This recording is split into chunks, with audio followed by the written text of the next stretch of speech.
Estamos de volta. Vocês repararam numa pequena falha técnica no meio do vídeo, o anúncio da Jequiti. Pode acontecer, né, gente? É meio novidade essa posição de youtuber. Vão acontecer outros probleminhas técnicos, com certeza, no meio do caminho. Vamos lá. Deixa eu colocar a Carol aqui. E a nossa participante diretamente... Cadê o meu... Diretamente da Suécia. Sua boba. Você é muito boba. Muito chique isso, gente. Obrigada, gente, futuro, noite, entendeu? Já é de noite aqui. Já é de noite lá, boa noite. Obrigada pela palestra, por você estar aqui com a gente. Obrigada a vocês. Tempo. Vai dar saudade, né? A Adélia vai ser a pessoa que vai ficar com mais saudade, né, gente? Tem um lado que só, calma aí. Do outro lado do oceano. Meninas, eu vou pegar uma pergunta aqui que foi feita para a Carol, mas eu acho que tem a ver, dá para reunir um pouco, principalmente da experiência que a Adélia teve no contexto de pandemia. Eu não sei quem fez, porque foi no doc, se quem fez quiser complementar ali no chat, fica à vontade. Você acha que, por ainda estarmos em contexto de pandemia e temos que manter a quarentena, você acha que as entrevistas com os usuários, sendo feitas de forma online, alteram os resultados? Acha que seria muito diferente se o usuário tivesse os pesquisadores em pessoa no mesmo local? Pode começar, Adélia, que você é convidada. Sou eu? Gente, altera, né? Altera um pouco. Pensa que todo mundo só tá mostrando o que quer. E aí, antes, a gente ia no contexto. A gente vai lá na casa da pessoa, a gente vai no trabalho dela, a gente encontra ela num lugar. E aí, hoje, o que acontece? Ela mostra pra gente aqui, ó. Olha que bonito. Tipo, eu posso montar um negócio glorioso aqui no fundo, tipo, que ninguém vai saber o caos que tá a minha vida. E aí você fala assim, mas me mostra essa cozinha. E a pessoa vira a tela do computador para cima, do celular, e ela vai te mostrando o teto até chegar na cozinha dela, assim. Você não consegue mais andar na casa dela, sabe? Ou conversar com ela no ao vivo, assim. Então muda, sim. Muda do contexto virtual para o contexto físico, muda bastante. Eu acho que, na verdade, toda forma de pesquisa que a gente escolhe tem seu lado, muda alguma coisa, está sempre influenciando de alguma forma. Então, tem coisas que você só vai descobrir também por estar online, que você talvez talvez você não tivesse intimidade, você está um pouco de fora, mas aí a pessoa às vezes se sente mais à vontade, porque a linguagem dela, até com os amigos, virou mediada por telas.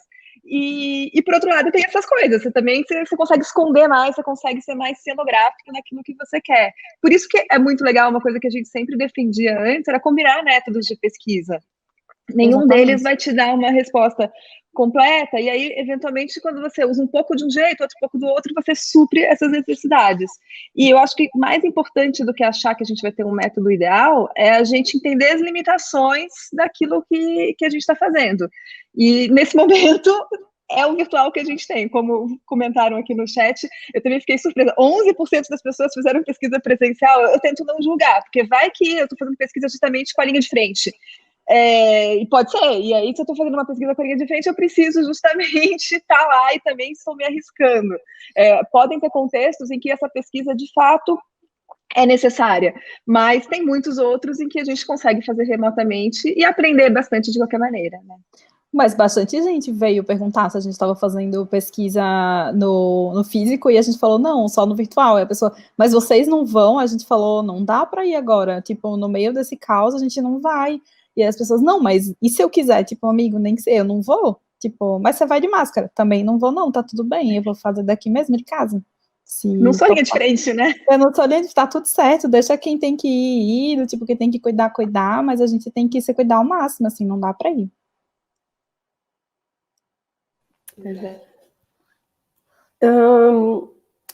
Eu fiquei pensando sobre uma informação que a Adélia trouxe. Eu achei muito legal quando você fala dos lugares de buscar informação. E a gente percebeu que os grupos, o Facebook está caído, tá, mas os grupos estão ali, tem muita gente e tem movimento e as pessoas usam aquilo. E aí o WhatsApp, tem os stories do WhatsApp que as pessoas usam muito. Então, tem duas coisas, assim, que eu queria perguntar para vocês. Uma é essa, assim, como que vocês, pegando esse gancho da curiosidade, né, onde a gente busca essa informação? Como que a gente sabe onde as pessoas estão? Como que a gente investiga isso? Se vocês têm algum truque, uma técnica, como que é? E a outra coisa é esse dilema um pouco do pesquisador, assim, de tecnologia. A gente fica meio sobrecarregado do excesso de informações, então tem horas que a gente fala, nossa, eu não aguento mais isso. Não, Clubhouse, nem quero saber, não vou entrar. Mas a gente fica nesse dilema, não, eu preciso estar, porque é meu trabalho, eu preciso ver o que eu faço. Às vezes eu, particularmente, sinto um pouco angustiada com isso. Como que vocês fazem? E eu quero emendar uma pergunta que tem a ver com essa da Ana, que é: aonde você descobre os grupos de WhatsApp? Porque, né, também não é fácil, assim. Da onde você tira? Você tem que arrumar os contatos, Carol, só no contatinho. É brincadeira. Mas tem sites que as pessoas inscrevem os grupos de WhatsApp lá, então eles funcionam como hub de grupo. E aí, quando você precisa de um determinado tema, você entra nesse site, daí do tipo, você busca o tema e você vai entrando nos grupos. Então, assim, eu tô de grupo de tudo. O do motoboy eu entrei porque, enfim, eu dou aula e os meus alunos estavam fazendo um trabalho em grupos de motoboy e sobre motoboy, e eu entrei. Só que eu tô nele, tipo, há 2 anos, eu não saí, eu tô em uns 3 grupos de motoboy, gente, o meu WhatsApp é uma loucura, assim, é grupo de motoboy, é grupo de corretor de imóveis, a gente sabe tendência de imóvel, tendência de área nova para você comprar, vender, fazendo de lugares diversos do Brasil, então tem de médico, tem de tudo, eu tô em todos, assim, e eu tô lá, pleníssima, só observando. Mas tem vários sites que são hubs, então se você cria um grupo, por exemplo, você cria o grupo de UX, X, você vai lá e escreve, olha, esse é o meu grupo de UX, quem quiser fazer parte, esse é o link, você deixa com o link aberto, então as pessoas elas vão entrando, só que quando você entra, tem uma validação, às vezes o administrador, ele te chama no privado, te faz algumas perguntas, se você não tá, ele te exclui, ele te bloqueia, você não entra nunca mais. Eu já fui bloqueada, gente, de inúmeros grupos, de tudo, eu não tô nem aí, tipo, de grupos de gastronomia, a gente tinha uma pesquisa uma vez sobre gastronomia, eu fui bloqueada de uns 30, porque eu não era, eu não trabalhava com restaurante, e daí eles pesquisam quem você é, os administradores têm um trabalho muito difícil, assim, do grupo, e aí eles vão pesquisar, e eles vão te expulsando, mas sim, existem os hubs de grupo, e a gente vai entrando neles, vida louca, assim, em todos. E Ana, eu já esqueci as outras perguntas, desculpa. É o erro do entrevistador, fazer todas as perguntas. Desculpa. Não, a questão dessa dualidade entre o excesso de informação e a gente ter que se manter atualizado sobre tecnologia, enfim. Então, o que eu faço todo dia, tá? Todos os dias eu tiro, tipo, meia hora, 40 minutos para a gente entender o que é que tá acontecendo. Então, eu vou ler os grupos, tipo, por meia hora, 40 minutos, assim, porque tem dias que eu não consigo ler tudo. Mas você vai passando, é mais do mesmo, aí tem uma hora que tem uma coisa muito impactante, aí eu já printo, já anoto, e daí eu sigo. A mesma coisa serve para os grupos de Facebook. Os grupos de Facebook eu olho 2 vezes por semana, porque eu não gosto muito mais de Facebook. Então eu fico fora. Daí, por exemplo, ver o Clubhouse. Aí eu entrei no Clubhouse, eu olhei, assisti umas coisas. Aí, tipo, uma vez no dia eu entro lá, olho o que tá acontecendo. Aí eu já vou mapeando as temáticas das salas que vão aparecendo para mim e vou anotando, pra gente aprender, assim, o que é que as pessoas estão falando, onde que elas estão agora, daqui elas vão para onde. Por exemplo, eu não sei se vocês têm Telegram, mas, de repente, quando saiu os anúncios do WhatsApp com o Facebook, do tipo que agora vai monitorar o WhatsApp também, uma galera migrou para o Telegram. E aí os canais de Telegram, eles aumentam com isso. Então, os assuntos dos canais, eles aumentam também. Então, o que é que elas estão falando agora? Se a gente vai falar de BBB, vamos saber o que é o BBB. Então, vamos fazer imersão sobre o BBB. Porque quando a gente vai para entrevistar as pessoas, eu preciso saber disso. Senão, eu preciso gerar confiança nelas para que elas confiem em mim. Então, eu preciso saber do que elas estão falando, o que elas gostam, quais são as preferências. E aí é um outro ponto que a gente mapeia em pesquisa também. Do tipo, onde que elas estão? A gente vai descobrir isso quando a gente entrevista. Então, assim, o que é que você prefere? Quais são suas redes sociais favoritas? Quais são os seus aplicativos favoritos? Quais as marcas que você se relaciona? Então, tudo isso a gente vai aprendendo para criar os mapas de conexão, para quando for mais na próxima pesquisa, a gente já tem mais embasamento, sabe? Então, vida de pesquisador, né? Vida louca. Não tem um dia de paz. Legal. E, Carol, quais são suas fontes de informação? Eu sei que a Carol sempre sabe das novidades, gente. Como que você se informa, Carol? Nossa, que pergunta difícil. Eu acho que o mais difícil hoje é que a gente tem tanta informação chegando de tanto jeito. Eu adoro newsletter, então assino algumas newsletters. Twitter atualmente é uma coisa que, bem ou mal, se você começa a seguir mais gente, você começa a ampliar um pouco. É, algum sites de notícia básicos, pessoas que mandam coisas, eu acho que é muito isso. Mas atualmente eu tenho usado bastante, eu fiquei sem usar o Twitter por muitos anos, e durante a pandemia eu voltei bastante, acho que dá para ser uma fonte de informação bem, bem diversa, assim. Você tem que fazer uma curadoria depois, mas eu acho super interessante e relevante. Adele, tem uma pergunta aqui do Leandro Nascimento. Sobre os questionários no Insta, como fica a questão do viés sobre o público que responde, pensando que são as pessoas que seguem quem publicou a pesquisa? Deixa eu tirar um mudo. Então, eu vou mapeando pelo perfil da pessoa. Então, assim, tipo, eu sei que essa menina, essa mulher, que todos os dias eu vejo os stories dela para responder, eu respondo mesmo, tá, gente? Eu fico esperando ela postar. Quando ela não posta, eu sinto falta.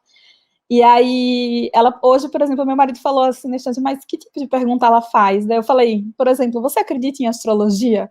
Aí as pessoas vão lá, sim ou não. Aí daqui a pouco, você sabia que a lua está cheia? Aí as pessoas, sim ou não, mas você vai entender. Aí daqui a pouco ela faz uma pergunta, você sabia que o governo isso aprovou a PEC e tal? E as pessoas, sim ou não. E é muito interessante porque você vai de um ponto aleatório para um negócio mais denso, mas, de certa forma, ela vai trazendo uma leveza nos temas que podem ser discutidos. E aí a gente vai vendo, vai mapeando o que é que as pessoas entendem, o que elas sabem e o que elas não sabem.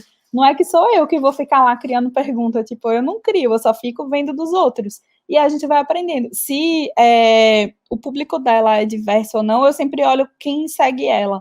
E daí, porque dá pra ver, né, de algumas pessoas, aí você clica, você olha quem segue, mais ou menos você entende se é a galera mais hipster, se é a galera diferente, se é uma galera padrão. Então, você também vê pelo perfil do Instagram da pessoa, e aí você consegue avaliar isso. Dá um certo trabalho? Dá, mas às vezes a gente precisa.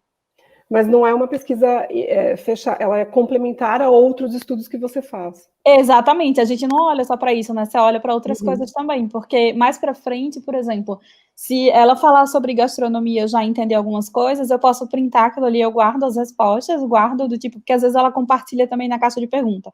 Pode ser que aquela pessoa, outra pessoa faça só com aquela caixa de pergunta. As pessoas respondem, eu vou guardando umas respostas, mais para frente eu posso fazer um desk, cruzar com esse dado para saber se do tipo, essas pessoas respondem isso, tipo, num desk, o que está acontecendo aqui, e aí a gente tem um embasamento melhor, sabe? Deu uma travadinha. E aí a gente... Não sei onde eu falei. Não, foi só o finalzinho. Então, e aí você tem um embasamento melhor, porque a gente precisa ter essa construção, né, de repertório, que é muito difícil na nossa área, porque às vezes a gente não consegue construir um repertório bom para poder entrevistar as pessoas, ou para o nosso próprio aprendizado mesmo. A gente trabalha no dia a dia com produtos diversos, então a gente tem que saber muito. Você tem que chegar de um ponto de partida para conversar com aquela pessoa, né? Saber o que ela está falando, até para saber o que você vai perguntar de fato. E falou. como que eu posso perguntar? Porque imagina, para um público mais alto, de classe mais alta, eu não posso chegar falando, tipo, que nem os meus brother, tipo, motoboy, entendeu? E aí, mais pra galera, do tipo, que eu já posso chegar de certa forma, de uma forma diferente, se eu chegar falando como eu falo com a classe A, eu não vou interagir com ela, porque ela vai ter um bloqueio cultural ali no meio, então a gente tem que aprender formas de falar, de se comunicar também. Bem legal. Agora para a Carol. A Carol quebrou minhas pernas com essa apresentação do Panorama X, porque eu falei do spoiler no LinkedIn, da diferença salarial entre homens e mulheres, ela não falou disso na apresentação. Ela falou, vamos deixar para depois. Mas tem uma pergunta também, fala um pouco sobre isso, sobre a diferença salarial homens e mulheres. E o Wesley Rueda, ele perguntou, ao longo da pesquisa, foi possível visualizar o aumento ou diminuição no nível de maturidade das empresas em relação ao UX? E o Fabrício Teixeira perguntou se existe alguma área, assunto que você gostaria de poder investigar mais, mas não conseguiu ainda. Tá, vamos lá. Eu vou começar com um spoiler da Ana sobre a diferença salarial. Eu ainda estou analisando e eu tento não fazer afirmações que não são baseadas nos dados. E o que acontece? aumentou muito o número de mulheres e entraram mais mulheres novas no mercado também. Então, a diferença salarial da média ano passado, que já era grande, era tipo R$ 900 entre a mediana salarial de homens e mulheres, aumentou esse ano. Mas eu ainda estou pensando numa forma de tentar tirar o efeito de pessoas que são novas no mercado para ver se se uma coisa está relacionada a outra ou não. E em breve eu vou publicar essa parte dos resultados. Mas realmente, de olhar assim, de bate-pronto, bater uma tristeza, porque a gente quer que essa distância diminua, não exista, né? Mas ela aumentou, infelizmente. Então, sobre o nível de maturidade das empresas, eu acho que um dos indicadores do nível de maturidade das empresas é o tamanho das equipes e a forma como as equipes estão organizadas. E uma coisa que eu tenho notado nas últimas pesquisas é que aconteceu uma tendência das empresas estarem mais organizadas por squads. Então, se a gente considera isso um aumento da maturidade de UX, a gente pode dizer que sim. Tem muito mais empresas com áreas organizadas, com mais de uma pessoa, cada pessoa num squad. Agora, por outro lado, também a gente pode definir maturidade de diversas formas, então tudo depende do indicador que a gente olha. Mas é claro que as empresas estão investindo mais, a gente tem mais profissionais, e o que a gente tem que entender é se elas também estão começando a medir mais os resultados, que é um outro indicador que eu também tenho, que sim, muito mais gente começa a saber mais ou menos o que acontece com o dinheiro que foi investido em UX, ou pelo menos tenta acompanhar isso de maneira mais madura.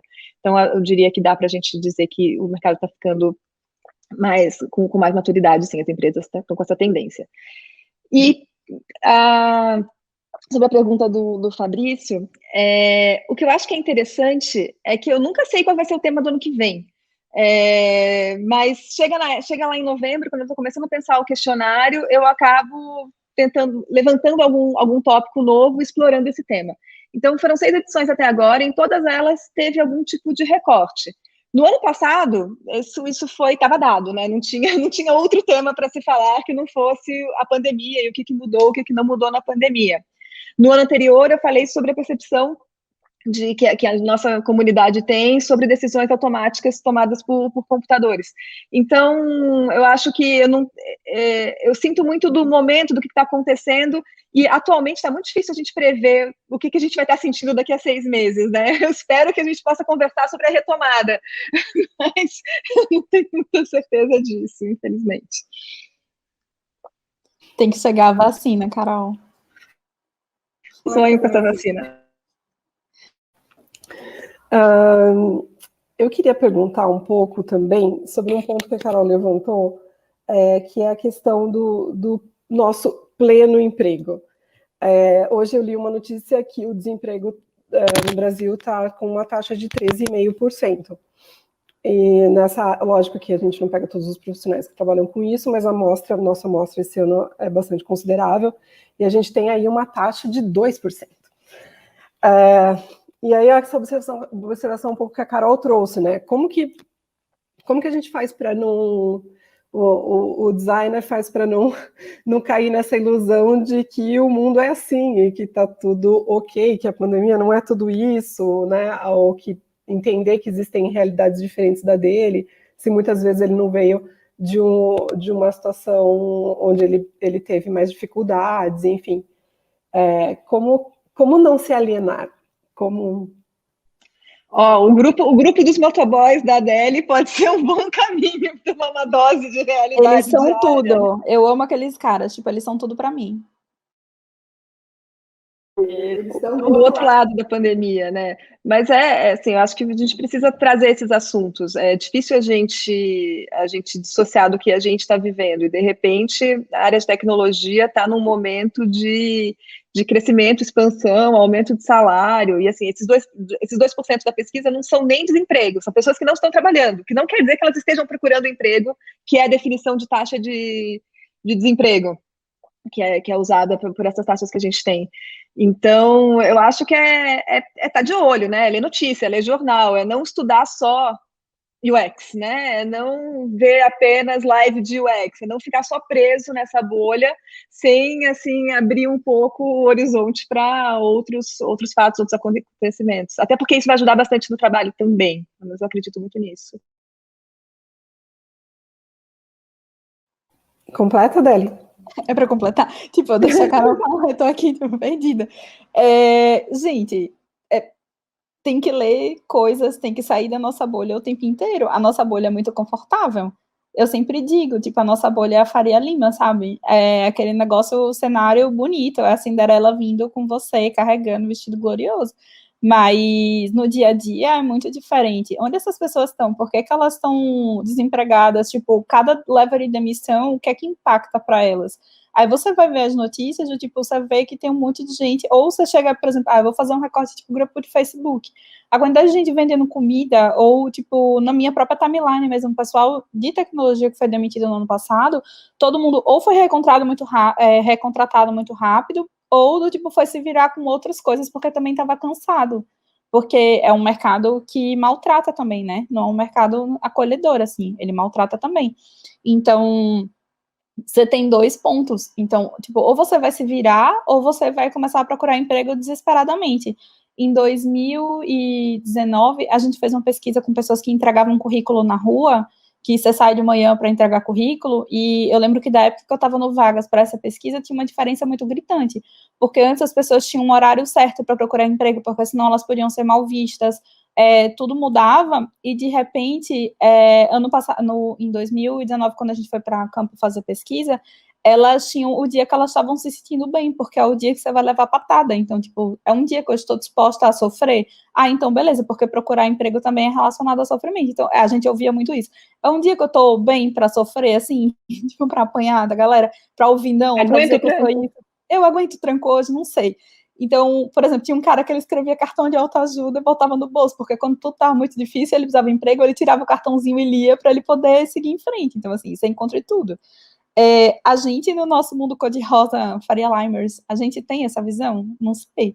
A gente vê as pessoas na rua, a gente sai, sabe, assim, desse jeito, seguindo só para a nossa bolha, ou só conversa com os nossos amigos, ou a gente amplia com quem que a gente interage. Então, tem tudo isso também, né? É que é muito confortável a gente ficar só na nossa bolha, sem sair dela. Sim.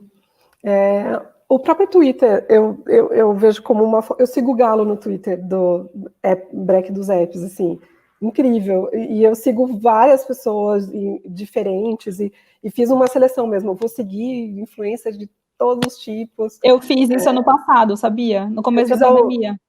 Eu fiz há uns 2 anos já, e aí eu tenho contato com assuntos diversos agora, isso é muito legal. Tem uma pergunta da Gabriele Bernardes aqui, deixa eu colocar. Alguma ferramenta melhor do mundo para documentar os resultados da pesquisa? Olha, na minha visão, não tem ferramenta melhor do mundo para nada. Mas tem aquilo que tá bom naquele momento para você. Eu atualmente gosto muito do Notion para ter repositório de coisas, mas tem muito com quantas pessoas você trabalha, o quanto você pode pagar de ferramenta para documentar, porque também tem umas maravilhosas, mas são meio caras. Enfim, velho. Eu uso Excel, gente, eu sou velha. E eu acho assim, que às vezes a gente vai, todo mundo migra para o Notion, aí daqui a pouco o Notion fica ruim, aí todo mundo vai para outra ferramenta e você perdeu tudo que você construiu ao longo do tempo. No Excel, você tem o bom e velho Excel para sempre ali com você, entendeu? Então, eu, velha, gosto do Excel. Documento, pesquisa lá, documento. Depois eu faço um PPT, faço também. Faço, tipo, 5 tipos de PPT diferentes, mas tá tudo lá. Eu fiquei imaginando como é seu celular, do jeito que você contou aí na tua É uma doideira, sério, eu preciso de espaço, aí, tipo, eu tenho que ficar salvando as coisas, eu pago o espaço em todo canto, é desesperador. Ana, minha cabeça é uma doideira. Surgiu uma pergunta aqui da Ana. Carol, a pesquisa cobriu se os modelos de contratação são CLT ou PJ? Sim, muito mais gente é CLT do que PJ. É algo do tipo, é mais de 75% CLT e ainda nos PJs entra quem não é CLT, entra estagiário, funcionário público, pessoas com outros tipos de contratação. Então, o mercado está bem seletizado. E eu, na hora de publicar os resultados, eu faço essa quebra, assim. Existe uma pequena quebra de salários entre quem é PJ e quem é CLT, mas basicamente tem ofertas de trabalho CLT, sim. Quem é PJ ganha um pouquinho a mais, mas que também não é que, se você for anualizar o salário, não faz tanta diferença com férias, 13º, todas essas questões de fundo de garantia. Mas há bastante tempo já que o mercado é mais formal do que informal. Meninas, estamos acabando o nosso tempo, mas eu tenho mais uma pergunta. Porque eu tive o privilégio de ver todas as palestras, né, antes do dia de hoje. Então, já sei como é a palestra do Cassini, que é o Keynote Internacional. E uma das coisas que ele fala são estratégias para você despertar a curiosidade, você manter a curiosidade no dia a dia do seu trabalho, né? A gente tem uma tendência muito de ir para a zona de conforto e fazer as coisas do mesmo jeito e achar que a gente já sabe tudo, nanana. Vocês têm alguma estratégia, assim, alguma metodologia que vocês usam para despertar a curiosidade no trabalho, no dia a dia? Eu acho que eu tenho um problema oposto. Eu preciso dar uma baixada de volta. Assim, é tanta curiosidade que se eu deixar a coisa, eu não faço nada, porque daí eu vou aprender um pouco disso, um pouco daquilo, um pouco daquilo, um pouco daquilo. Eu preciso ter uma estratégia para focar e fazer uma coisa de cada vez. E não ficar abrindo vários parênteses. Eu acho que isso, então, realmente... Tamo junto, Carol. Aí você vai olhar, tipo, as abas do navegador, tem, tipo, 80 abas, aí você fala assim, meu Deus, o que eu faço com essas 80? Eu preciso fechar, mas eu tenho que ler isso aqui. Aí você abre aquela aba, você fala, essa eu vou fechar, aí daquela você já abriu mais 5, aí você fala, não, eu preciso ser limite, eu não vou abrir mais nada hoje. Exato, a memória de onde chega do computador. O bichinho chega, vai aqui, ó, cantando, entendeu? Acho que é um problema de pesquisadoras, então a gente tem que fazer pergunta para outro fórum, ver como que eles lidam com isso. Meninas, super obrigada, nosso tempo está acabando. Muito obrigada. Um beijão para você aí na Suécia. Um carinho aí da gente aqui do evento para você. Obrigada, gente. Obrigada pelo convite. Que bom. Espero que vocês tenham gostado. Antes de vocês saírem, eu queria mandar um parabéns para Renata Moreira, que está fazendo aniversário hoje. Parabéns, Rê! Parabéns, Renata! Se mais alguém fizer aniversário hoje, pode mandar no chat que eu mando parabéns. Bom, gente, beijo, Adele, beijo, Carol. Obrigada.